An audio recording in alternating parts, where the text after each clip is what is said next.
बात भैसल सुनु जानकी यदि सदकन अहि सबके ऐ मन माथि अपन बात भैसल सुनु जानकी यदि सदकन अहि सबके ऐ मन माथि अपन बात भैसल सुनु सुनु सुनु मिथिलांचल गर्व जानकी एफएम 106 मेगा।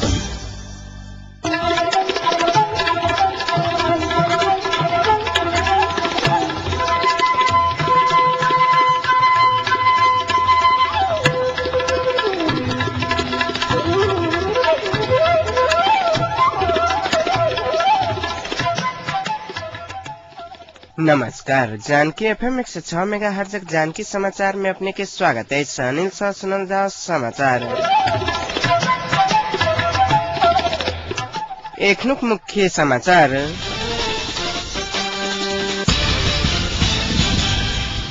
जनकपुर विकास के मुख्य बाधक तराई के भूमिगत समूरल एमालेक सभासद महासेठक आरोप। वीरगंज कारागारक स्थिति तनावग्रस्त। अब भारतीय राजदूत सूद के माओवादी देखल कारी झण्डा।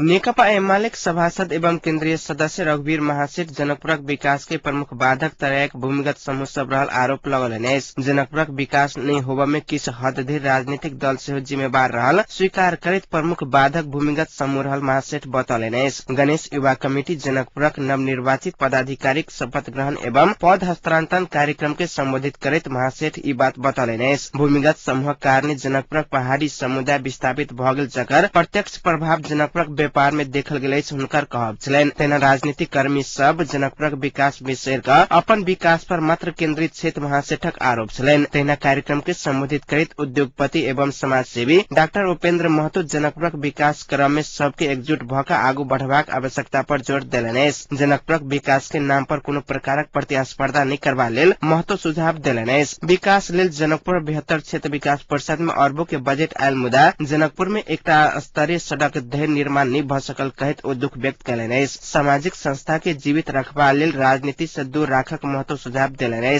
गणेश युवा कमेटी के नवनिर्वाचित अध्यक्ष संतोष कुमार शाहक अध्यक्षता में संपन्न कार्यक्रम में प्रज्ञाक रमेश रंजन झा, वरिष्ठ पत्रकार राजेश्वर नेपाली, गणेश युवा कमेटी वरिष्ठ निर्देशक एवं प्रेस चौतारी के अध्यक्ष जगदीश शाह, 72 जनकपुर के अध्यक्ष दिगम्बर राय, स्थानीय युवा क्लबक अध्यक्ष सहितक व्यक्ति सब अपन अपन धारणा व्यक्त कयने छलथि।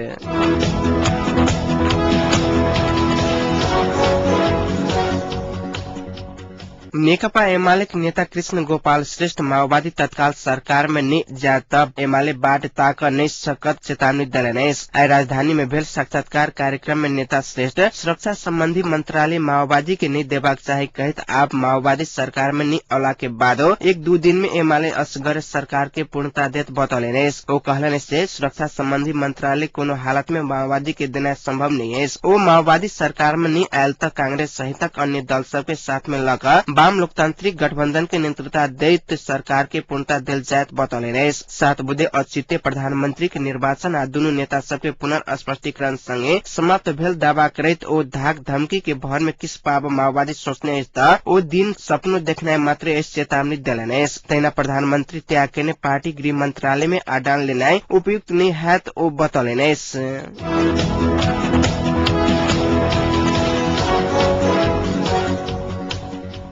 नेपाल पत्रकार महासंघ केंद्रीय उपाध्यक्ष गोविंद आचार्य पत्रकारिता क्षेत्र में धनुषा जिला नमूना के रूप में रहल बतौलनि। पत्रकारिता विकासक दृष्टिकोण से धनुषा जिला पैघ उपलब्धि प्राप्त करने आचार्य बतौलनि। क्रांतिकारी पत्रकार संघ नेपाल धनुषा शाखा आज जनकपुर में आयोजना के नवनिर्वाचित कार्य समिति पदाधिकारी एवं केंद्रीय पार्षद के सम्मान कार्यक्रम में बजट आचार्य ई बात बतौलनि। पत्रकारक हकीतक संरक्षण एवं पेशागत सुरक्षा के लेल महासंघ के आरो समावेशीकरण करबा पर वो जोर देलनि। गणतंत्र स्थापना करबा लेल नेपालक आंदोलन में संचारकर्मी सबक भूमिका के स्मरण करैत संविधानक निर्माण में दबाव देबा लेल पत्रकार संविधान सभा के सेहो घेराव क सकैत आचार्य चेतावनी देलनि। कार्यक्रम के संबोधित करैत माओवादी मिथिला मधेश राज्य समिति सेक्रेटरी कृष्णदेव सिंह दुनबार संकट के क्षण में रहल देश के बचाव में संचारकर्मी सबक पैघ भूमिका रहल बतौलनि। सत्य तथ्य एवं सही समाचार संप्रेषण क जनता के सूचित कराबा में सहयोग करबा लेल ओ संचारकर्मी सब सँ आग्रह कयलनि। तैना माओवादी धनुषा जिला इंचार्ज रोशन जनकपुरी संचारकर्मी के न्यायपूर्ण लेखन के माओवादी हर समय साथ देत प्रतिबद्धता व्यक्त कैलने। देश के वर्तमान परिस्थिति के देखाई द रहल राजनीतिक संकट हटाबे में संचारकर्मी सबक पे भूमिका अछि जनकपुरी बतलेन। पत्रकारक सम्मान एवं समृद्धि तरफ ध्यान देवा लेल ओ नेपाल पत्रकार महासंघ से आग्रह कैलने। क्रांतिकारी पत्रकार संघ धनुषाक संयोजक किरण कर्णक अध्यक्षता में संपन्न कार्यक्रम में क्रांतिकारी पत्रकार संघ धनुषाक निवर्तमान संयोजक राजेंद्र प्रसाद ललन, महासंघ धनुषाक वर्तमान अध्यक्ष रामाशीष यादव, निवर्तमान अध्यक्ष उमेश शाह, पूर्व अध्यक्ष ब्रिज कुमार यादव, अशोक रोनियार, वरिष्ठ पत्रकार राजेश्वर नेपाली, पार्षद बीएम खनाल सहित व्यक्ति सब संबोधन कैने छलखिन।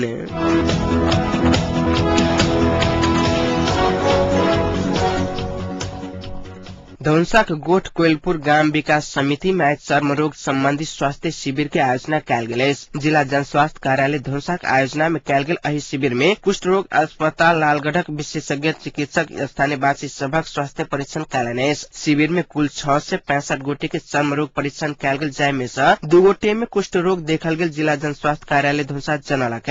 परीक्षण के क्रम में एकटा 22 वर्षीय महिला एवं एकटा 12 वर्षक बच्चा में कुष्ठ रोग देखल गेल बताल गेल। शिविर में निःशुल्क दवाई के वितरण कैल गेल जन स्वास्थ्य कार्यालय जानकारी देलक।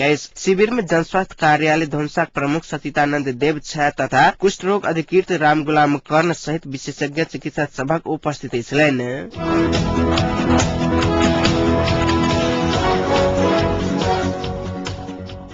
कैदी के आंदोलन के कारण वीरगंज कारागार में तनाव उत्पन्न भेल। कैदी के दोसर ठाम बदली कर लगला के बाद विरोध में कैदी सब आंदोलन में उतरला के बाद तनाव भेल। उत्पन्न तनाव नियंत्रण के प्रयास में पुलिस 1 राउंड हवाई फायर कर के संगे करीब आधा दर्जन असुर गैस प्रहार कैलक। असुर गैसक कारण 5 गोटे कैदी घायल भेल। घायल होबे वाला में उमेश मुखिया आ सागर झा सहितक रहल। कारागार व्यवस्थापन विभाग कार्यालय परसा वीरगंज 2 गोटे कैदी के दोसर जिला में बदली कर लगला के बाद कैदी आंदोलन में उतरल। ओ सब सरवा कर लागल, कैदी के फिरता कर कहित नारा सेहो लगलक। विभाग के आदेश अनुसार लाल बाबू अंसारी आ शंभू गौतम के बदली कर लागल प्रमुख जिला अधिकारी नागेंद्र झा बतलेन। प्रमुख जिला अधिकारी झा के अनुसार अपहरण मुद्दा में वीरगंज कारागार में सजा भोग रहल कैदी के आइए दांग कारागार में बदली करबाक छल। कारागार स्रोतक अनुसार विदेशी शाह आ शुक्र तामांग के सेहो बदली के प्रक्रिया आगू बढ़ाल गेल।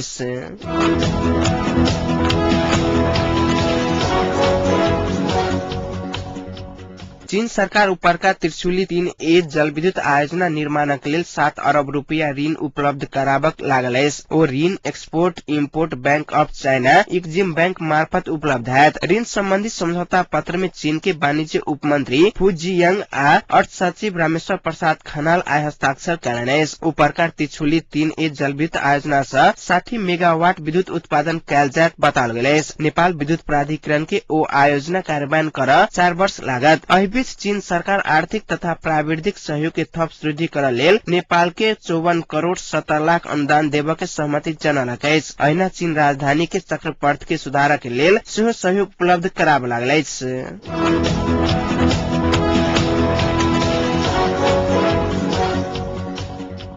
एकीकृत नेकपा माओवादी कार्यकर्ता आज दिक्तेल बाजार में भारतीय राजदूत राकेश सूद के कारी झंडा देखलक। दिंगला में भारतीय सहयोग में निर्माण होवे वाला अस्पताल उद्घाटन कर गेल सूद के माओवादी कार्यकर्ता कारी झंडा देखलक। ऐसा आगू सोलुखुम्बू में माओवादी कार्यकर्ता राजदूत सूद पर जूता प्रहार कैने छल। माओवादी कार्यकर्ता सीमा अतिक्रमण बंद कर, भारतीय हस्तक्षेप बंद कर सहितक नारा लगबैत राजदूत सूद विरुद्ध नाराबाजी सेहो कैने छल। 3 करोड़ 18 लाख रुपया लागत में बनल लागल अस्पताल के निर्माण कार्य 18 महीना भित्रे में संपन्न हेबाक लक्ष्य राखल गेल अछि। अस्पताल से भोजपुरक उत्तरी क्षेत्र के 12 से बेसी गांव के 90,000 से बेसी नागरिक लाभान्वित हैत बताल गेल अछि।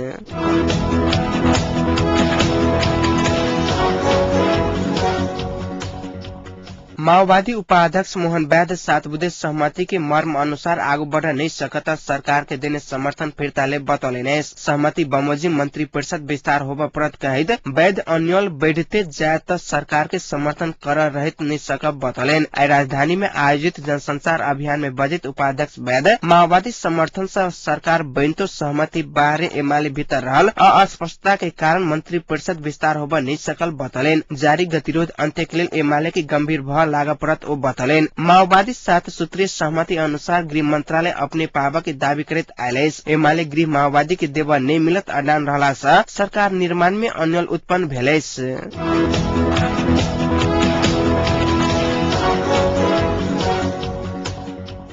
7 बुधे सहमति कार्यान्वयन आ मन्त्री परिषद विस्तार बारे एकीकृत नेकपा माओवादी आ नेकपा एमाले बीच आई भेल विमर्श बिना निष्कर्ष सम्पन्न भेल। सिंहदरबार में भेल विस्तार में दुनू दल अपन अपन अडान कायम रखला के बाद कोनो सहमति होबा नहीं सकल। विस्तारक बाद एमाले नेता केपी शर्मा ओली विस्तार में अपने सब गृह मंत्रालय माओवादी के देवा नहीं सका पूर्ण अडान रखने बतौलेन। मुदा एकटा मंत्रालय के विषय में मंत्री परिषद विस्तार रोकने चाहिए में दुनू दल सकारात्मक रहल हुना कहबसलेन। माओवादी उपाध्यक्ष नयन काजी श्रेष्ठ प्रकाश 7 बुधा के बारे में एमाले प्रश्न नहीं कैला से सहमति होबा नहीं सकल बतौलेन। विमर्श के नियंत्रता देव दुनू दल सहमत भेलेस।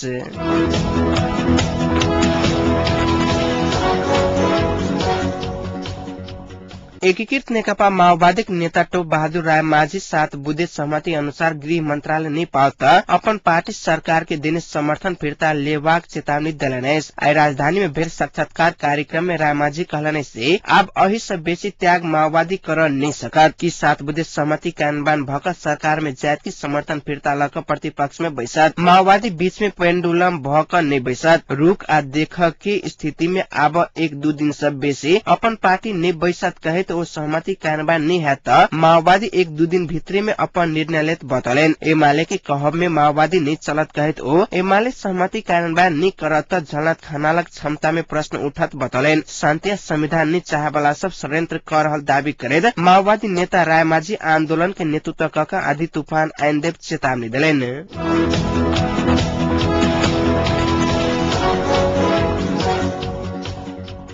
मधेसी जन अधिकार फोरमक अध्यक्ष उपेंद्र यादव शांति आज संविधान निर्माण पूरा कर के आधार तैयार नहीं करधे सरकार में अपन पार्टी सहभागी नहीं है बतौलेनेस। आई भैरहवा में आयोजित पत्रकार सम्मेलन में बजित यादव लड़ाकू के व्यवस्थापन और तोकल समय में संविधान निर्माण का आधार तैयार नहीं होगा देर सरकार में जाय के अर्थ नहीं रहल बतौलेनेस। वो अपना के प्रधानमंत्री झलनाथ खनाल के सरकार में सहभागी होगा आग्रह कर तो वही विषय में प्रश्न कर नहीं सकला से सरकार में सहभागी नहीं भेल बतौलेन। वो गृह मंत्रालय के विषय के लक दुनू दल सरकार के बंदी बनाने आरोप से हो लगलेन। यादव माओवादी एमाले बीच भेल 7 बुधे सहमति में देखल गेल विवादित बुदा स्पष्ट कक अन्य दल के विश्वास में लेब नहीं सकत तत्काल प्रधानमंत्री से राजीनामा दक अन्य दल के विकल्प खुला कर के धारणा रखलेन।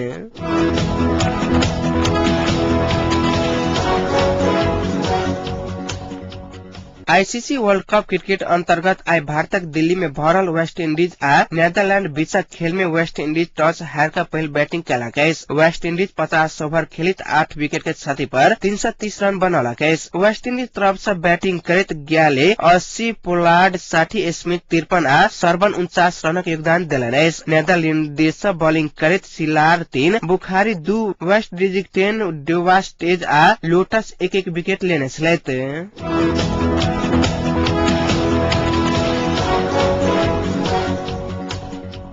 अखन जनकपुरक तापक्रम 26 डिग्री सेल्सियस रहलैस।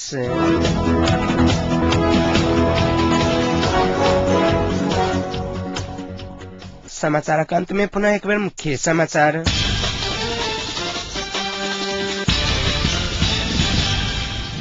जनकपुरक विकास के मुख्य बाधक तराई के भूमिगत समूह रहल एमाले सभासद महासेठक आरोप। वीरगंज कारागारक स्थिति तनावग्रस्त आ भारतीय राजदूत सूद के माओवादी देखौलक आरी झंडा।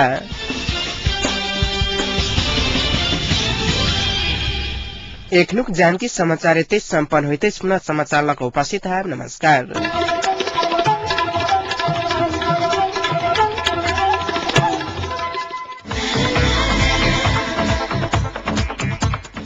सुनो जानकी FM 106 मेगाहर्ट्ज।